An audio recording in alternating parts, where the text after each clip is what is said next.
Access, entreprise du numérique, vous propose une offre digitale globale assurant un système d'information performant et sécurisé. Le groupe se divise en 3 pôles d'expertise. Le pôle Cloud Computing, une équipe dédiée pour vos projets d'hébergement, cybersécurité, infogérance et intégration de solutions open source. Le pôle Software, qui assure le développement de logiciels métiers, notamment pour les secteurs de la santé, de l'éducation et de la formation. Enfin, le pôle Digital Service, une agence de marketing digital pour vous guider dans la réussite de vos projets de communication web, data et plurimédia.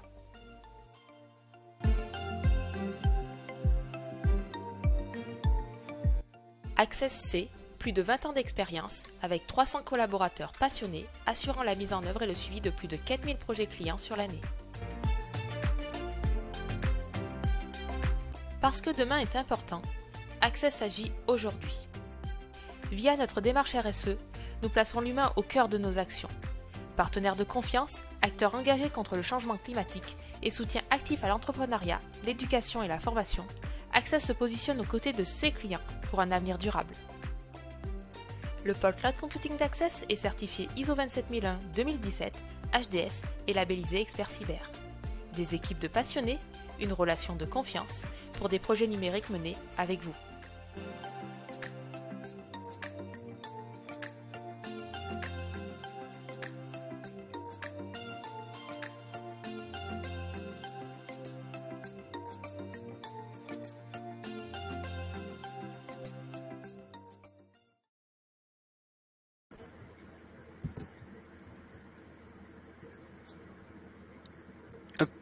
Bonjour et bienvenue à tout le monde sur notre webinaire qui porte sur l'infrastructure locale et cloud, sur comment se protéger avec une solution souveraine et certifiée par l'ANSSI qui se déroule aujourd'hui en partenariat avec Stormshield.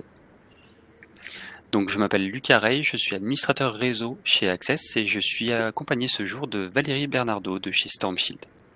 Bonjour. Hop. Et donc, ce webinaire va se dérouler de la façon suivante. Donc, Valérie commencera par vous rappeler quelques informations sur la société Stormshield. Elle abordera l'importance de la souveraineté en 2024 pour un produit de type firewall, pour ensuite faire un tour des différentes solutions en matière de sécurité réseau et enfin un focus donc sur les architectures à double barrière et segmentées. Donc, je serai disponible tout le long dans la partie chat au cas où pour répondre à vos questions ou alors j'y répondrai à la fin à l'aide de Valérie. Donc Valérie, je te laisse la suite. Merci beaucoup, bonjour à tous. Merci pour votre participation à ce webinaire. Donc pour ma part, je vais démarrer une vingtaine de minutes de présentation autour de Stormshield, de nos solutions et puis des différents sujets de type double barrière et architecture segmentée. Donc pour démarrer, qui est Stormshield? Top chrono 1 minute, c'est ce qui est marqué dans le sommaire. Eh bien en top chrono Stormshield, on est une filiale à 100% du groupe Airbus, on est une entreprise française. Pour faire un peu d'historique, on est issu de la fusion de 2 PME qui s'appelaient Harcoon et Netask, 2 PME françaises expertes en cybersécurité. Donc on fait aujourd'hui à 100% partie du groupe Airbus depuis maintenant 11 ans.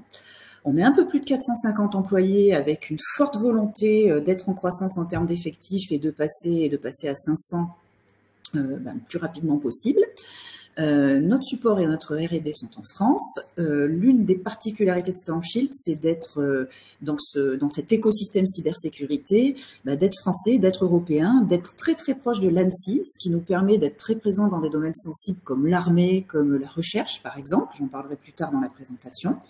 Voilà, plus de 20 000 clients dans le monde et puis bien notre système de distribution est 100% indirect à travers nos partenaires certifiés dont fait partie Access. Notre offre de sécurité, alors c'est vrai qu'on est très connu sur la partie qu'on appelle sur cette slide Network Security, donc notre gamme de pare-feu de nouvelle génération. Nous avons également un produit qui s'appelle Stormshield Endpoint Security, qui va être un produit EDR, de protection des postes de travail.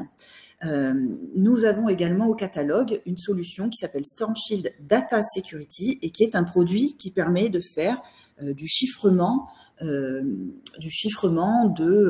fichiers, de répertoires, de partitions de disques, à la fois sur votre poste, mais également de façon partagée, du chiffrement de mail également. Et donc, vous pouvez partager des documents de façon sécurisée dans un environnement Microsoft ou dans un environnement Google. Voilà à quoi sert ce produit sur lequel on est un petit peu moins connu aujourd'hui. Et puis, on adresse également des problématiques du secteur industriel avec l'ensemble des 3 solutions que je viens d'évoquer rapidement. Donc, on en parlera également un petit peu plus tard dans la présentation.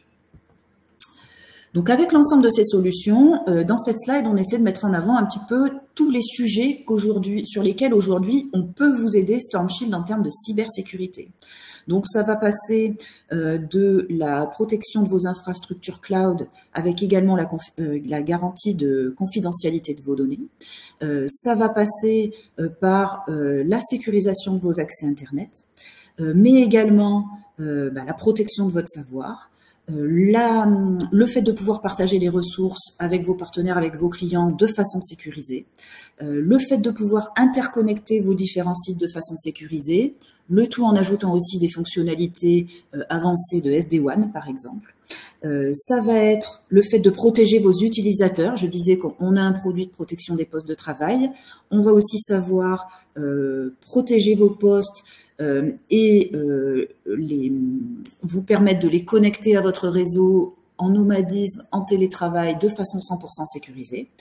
Et puis, on va savoir également, et ça c'est le sujet de la fin de la présentation, protéger et segmenter vos environnements IT et OT pour upgrader votre niveau de cybersécurité. Donc, voilà un peu l'ensemble des sujets sur lesquels aujourd'hui on sait intervenir avec le catalogue Storm Shield. La souveraineté. Alors, c'est un gros sujet chez Storm Shield, puisque ce que je vous disais au départ dans l'introduction, c'est que Storm Shield est une entreprise française qui existe, donc Storm Shield existe depuis 11 ans, mais les 2 PME dont on est issu existent depuis une vingtaine d'années.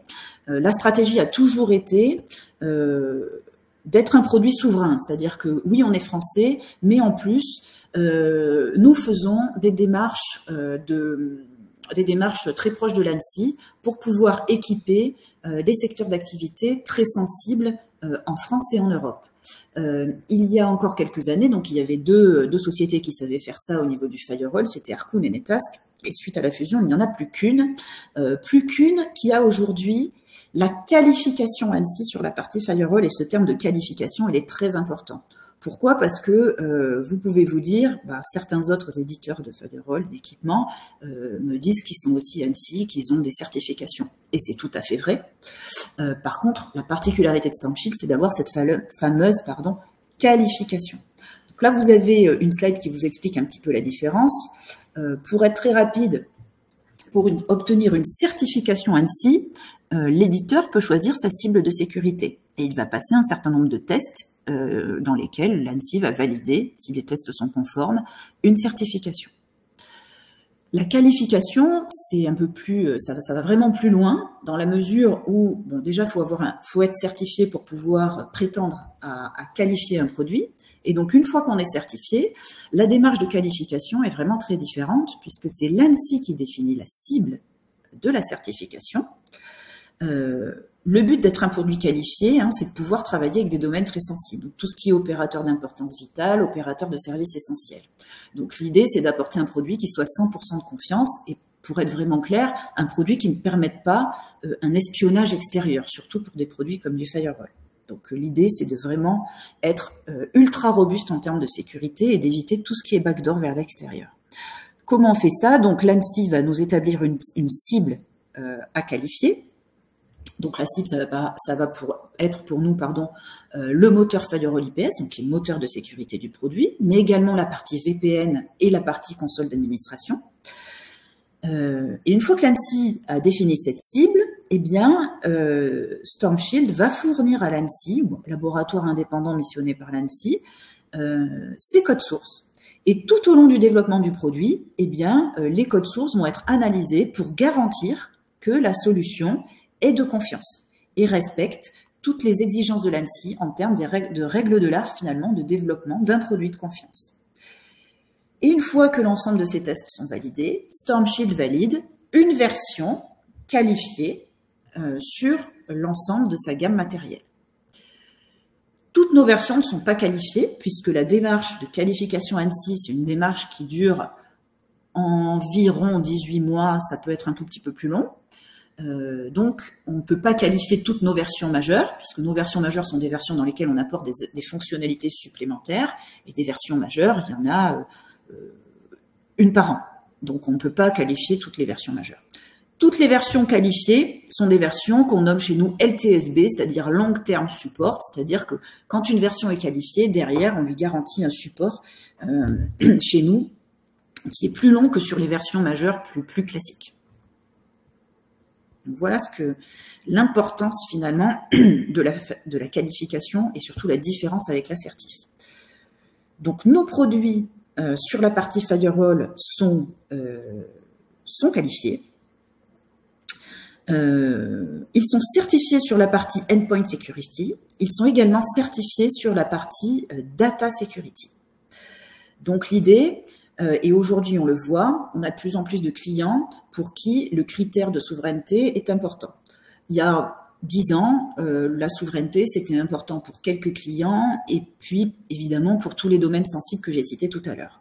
Aujourd'hui, on arrive dans un monde où la souveraineté est importante pour énormément de nos clients et c'est vraiment un critère de choix, le fait d'être un produit de confiance. Chose importante également sur cette slide, c'est que l'application de NIS 2 va arriver à grands pas. Donc NIS 2, c'est une directive européenne qui vise à faire augmenter le niveau de cybersécurité des entreprises en Europe. Je ne m'étends pas plus puisque vous avez peut-être pu assister au webinaire qui a eu lieu hier, donc webinaire d'Access sur ce sujet-là. En tout cas, je vous invite à regarder le replay si jamais vous avez des questions sur ce sujet. Aujourd'hui, tout client qui a un projet de cybersécurité doit se poser la question de sa conformité possible, de sa conformité à NIS 2. Et en tout cas, le projet doit aller dans le sens finalement de la conformité. Nos solutions. Alors, on fait un focus sur nos solutions SNS, la partie Firewall. Donc, chose importante, on a un firmware qui est unique sur l'ensemble de la gamme. Vous voyez sur les trois colonnes centrales, notre gamme de boîtiers physiques qu'on va appeler IT. La gamme est répartie de façon assez simple, small, medium et large. Donc la partie small, c'est la colonne où vous avez le petit SN 170 qui est en surbrillance. Donc ce boîtier est un boîtier qui va sortir la semaine prochaine. Donc qui est arrivé chez nous cette semaine et qui va sortir la semaine prochaine, qui est le boîtier d'entrée de gamme. Et puis derrière, vous voyez donc boîtier SN220, SN320, donc ils sont encadrés parce qu'en fait, on a choisi à partir de cette nouvelle gamme, donc cette gamme qui est arrivée, donc les 220, 320 sont arrivés début 2024, on a choisi d'avoir sur un certain nombre de modèles le même hardware qui va savoir supporter plusieurs modèles de firewall. Donc là, c'est le cas entre le 220 et le 320. En fait, vous avez exactement le même modèle physique et vous passez de l'un à l'autre par un upgrade logiciel. Donc ça, c'est très apprécié par nos clients parce que parfois, sur certains sites, vous pouvez avoir du mal à vous projeter sur 3, 4, 5 ans sur ce qui va se passer sur ce site-là. Donc, vous partez sur un boîtier 220 et puis, si jamais dans le temps, vous avez besoin d'évoluer, vous n'avez pas besoin de changer la machine, vous migrez vers un 320 par un upgrade logiciel et ça va libérer de la puissance produit. Idem sur des sites un peu plus gros avec le 720, 920. Et puis, idem sur notre gamme XL, les boîtiers 2002, 3002 ou 5002, 6002. Voilà. Donc, qui sont évolutifs par upgrade logiciel. C'est très apprécié par nos clients et on est aujourd'hui les seuls à proposer sur la partie Firewall ce type d'évolution par upgrade logiciel. Autre nouveauté de la gamme pour ceux qui nous connaissaient pas, qui nous connaissaient avant, qui nous connaissent déjà, on peut faire du cluster actif-passif à partir du plus petit produit, ce qui n'était pas le cas dans la gamme précédente, puisqu'on avait les deux petits boîtiers d'entrée de gamme qui ne savaient pas le faire, et aujourd'hui, on va savoir faire du cluster à partir du SN 170. Tout à gauche, vous avez notre gamme qui est en fait disponible également dans les environnements virtuels, qui s'appelle EVA, Elastic Virtual Appliance. Et tout à droite, vous avez notre gamme dite industrielle. Alors en fait, il s'agit du logiciel StormShield tel que vous l'avez sur l'ensemble des autres produits, mais qui va être intégré sur des boîtiers durcis. Donc on va pouvoir mettre sur les baies électriques en usine par exemple, et qui vont savoir supporter des températures extrêmes, humidité, forte humidité, la poussière et ainsi de suite. Donc ce sont des boîtiers qui sont durcis et sur lesquels on travaille énormément ces dernières années. J'en dirai un peu plus dans la suite de la présentation. Dernière particularité sur cette slide, le SN170 est un produit qui s'appelle aussi SNI 10. Donc, il est capable de travailler dans la gamme IT, mais aussi dans la gamme de la colonne, la gamme OT, la gamme de la colonne de droite. Ça va être le tout petit boîtier de la gamme durcie.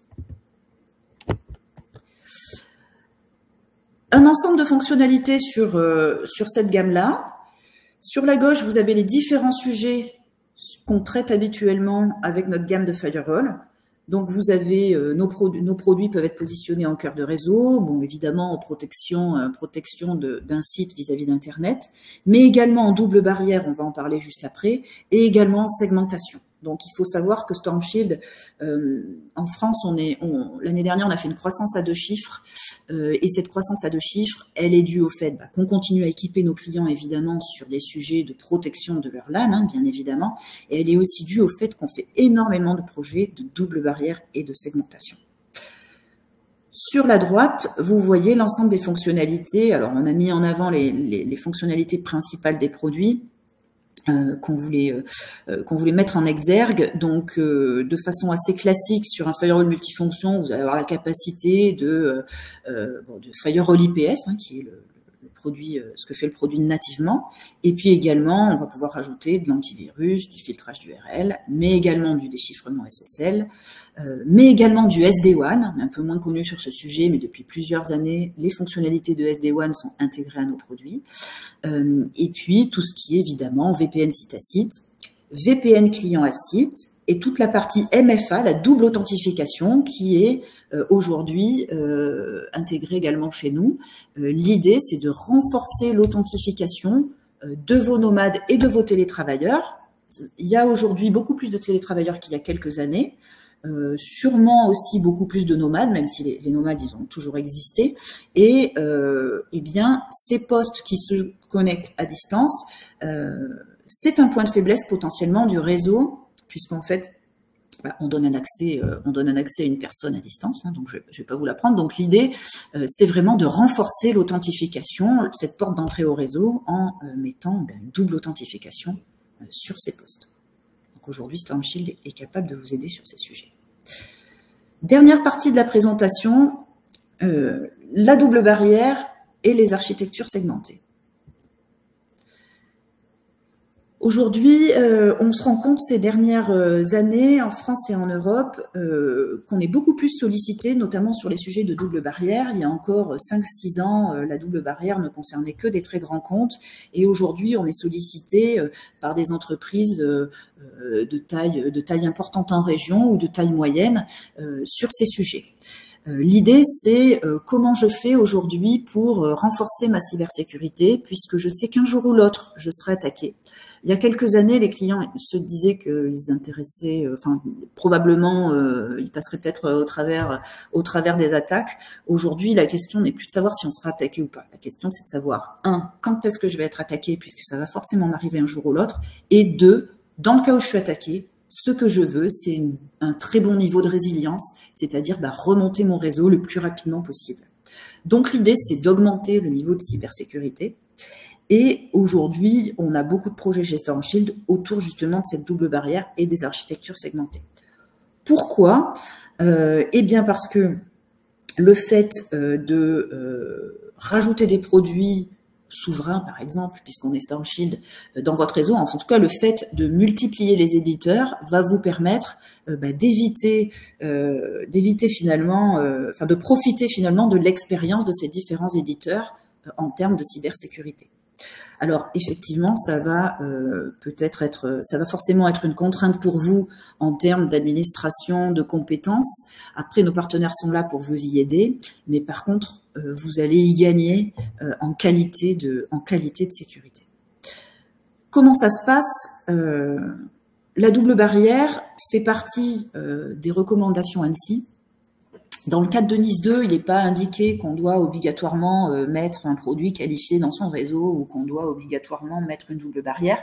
Il est quand même indiqué qu'il faut regarder de très près les recommandations des entités comme l'ANSSI ou des autres entités pour les autres pays, mais qu'il faut regarder avec attention les recommandations de l'ANSSI pour les clients français.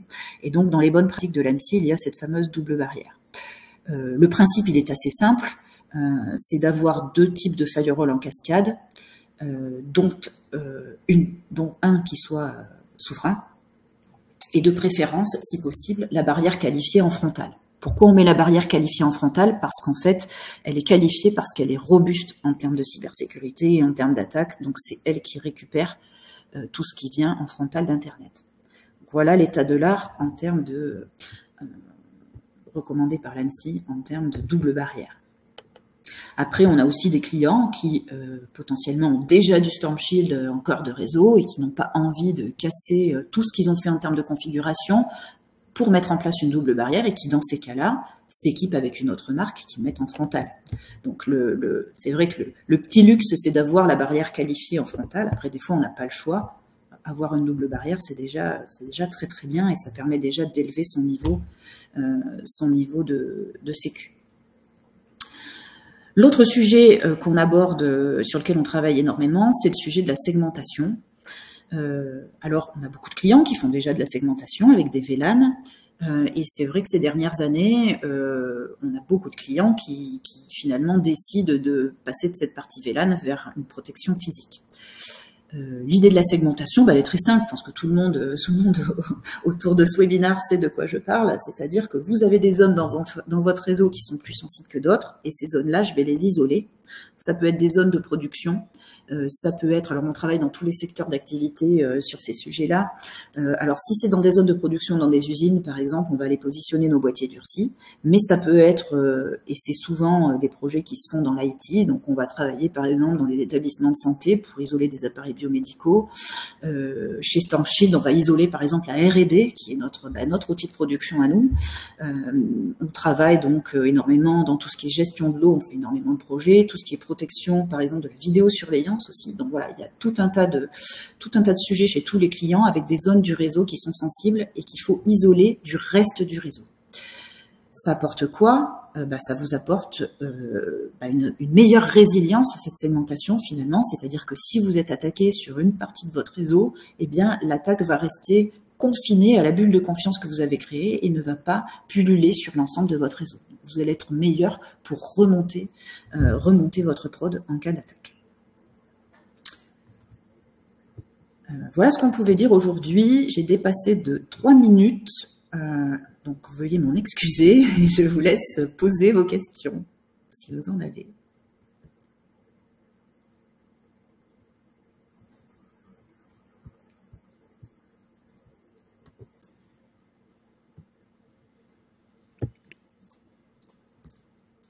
S'il n'y en a pas, moi je peux en poser une. On peut légitimement se demander aujourd'hui la suite sur les versions LTSB, en sachant que la 4.3 commence à être sortie depuis un petit moment déjà. Donc savoir la prochaine version, ce qu'elle risque d'apporter et à partir de quand. Alors, donc la prochaine version qui est sur les rangs pour être qualifiée, ça sera probablement la 4.8. La version qualifiée actuelle a été qualifiée courant 2024, donc on va attendre un peu. Pour avoir une nouvelle version qualifiée. Ça sera vraisemblablement la 4.8 ou la suivante. En tout cas, la version majeure qui arrive, c'est bien cette 4.8. Dans cette 4.8, on a apporté des améliorations. Alors, les 2 améliorations majeures, c'est pas des améliorations, c'est des fonctionnalités, excusez-moi. La fonctionnalité majeure qu'on amène, c'est ce qui va, alors ça rentre dans un terme qu'on appelle ZTNA, donc le Zero Trust Network Access. L'idée, c'est d'apporter dans notre partie client de connexion tout ce qui va être host checker. C'est-à-dire que quand je vais vouloir me connecter au réseau, eh bien, le Storm Shield va être capable de vérifier que sur mon poste, eh bien, il y a... alors, les critères, ça peut être par exemple un antivirus activé, je me suis doublement authentifié, j'ai un firewall activé, et ainsi de suite. Donc c'est vraiment cette notion de zero trust, donc vérifier la fiabilité du poste qui va venir se connecter.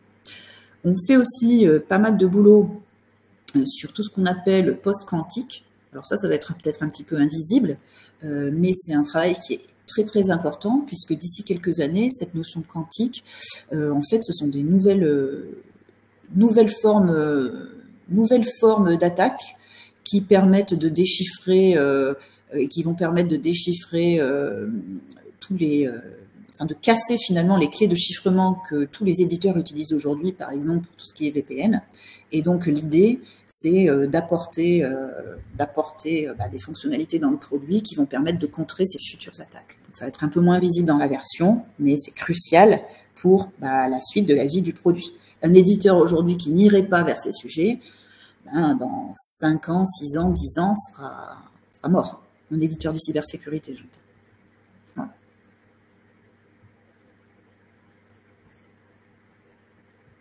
Ok, merci. Et je vois une question donc pour savoir si un produit souverain est obligatoire dans le cadre de la réglementation de NIS 2. Alors, j'en ai un petit peu, effectivement, oui, j'en ai un petit peu, je l'ai évoqué très vite pendant la présentation, donc comme c'était assez rapide, on n'est pas rentré dans le détail. Alors, dans la réglementation NIS 2, clairement, il n'est pas écrit « vous devez acheter un produit souverain ». Voilà, c'est une directive européenne, ça ne va pas aussi loin que ça, on va dire, dans la recommandation. Par contre, il est bien indiqué qu'il faut s'intéresser de près aux recommandations établies par les différentes entités qui gèrent la cybersécurité dans le pays en question. Donc chez nous, c'est l'ANSSI. Après, il y a des équivalents ANSSI dans les différents pays d'Europe. Par exemple, nous, on a énormément travaillé avec l'équivalent de l'ANSSI en Allemagne et on a fait beaucoup de projets d'équipement, notamment de l'armée, de la police, de secteurs sensibles dans ce pays-là. Et aujourd'hui, quand on regarde la recommandation ANSSI, on se rend compte que, eh bien, par exemple, les produits qualifiés sont plébiscités, donc Storm Shield sur la partie firewall, et notamment dans le cadre d'architecture double barrière.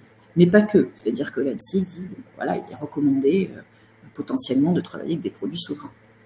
Mais encore une fois, il s'agit de recommandations et donc une recommandation n'est pas forcément une obligation.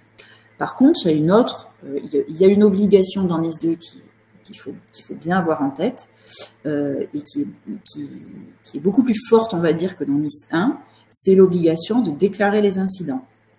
Donc, je vais avoir un incident, je vais devoir le déclarer auprès de l'ANSSI, auprès de mes clients, auprès de mes fournisseurs. Je vais finalement devoir en faire une espèce de publicité. Et là, je peux être soumis, si je déclare un incident, potentiellement je suis en visibilité, donc je peux avoir un contrôle de l'ANSSI.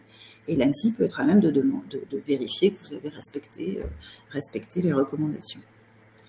Donc, ce qui peut être intéressant, c'est dans le cadre des budgets de l'année, des années à venir, ou dans le cadre des projets de cybersécurité à venir, c'est de commencer à regarder où j'en suis dans la cybersécurité de mon réseau, identifier les points faibles et faire des budgets, je sais pas, par exemple autour de la double barrière, peut-être autour, je ne sais pas, de la double authentification, peut-être sur tous les différents sujets qui peuvent vous préoccuper en termes de cybersécurité et sur lesquels vous savez que vous avez potentiellement des améliorations. Et en fonction, budgéter ces sujets et pouvoir présenter à sa direction ces sujets-là et avoir des réponses justement en cas de déclaration d'incident ou d'incident.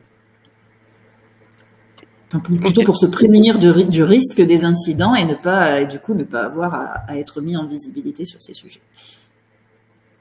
Ok, super. Eh bien écoutez, je crois qu'on a terminé. Donc un grand merci à tous d'avoir été présents. Merci à Valérie pour ton intervention. Merci à tous. Merci. Donc ce webinaire signe la fin donc, de notre marathon cyber qui se termine aujourd'hui. Vous avez tous les replays qui sont désormais disponibles sur le site d'Access et via la petite notification sur la gauche de votre écran qui vient d'apparaître. Passez tous une bonne journée.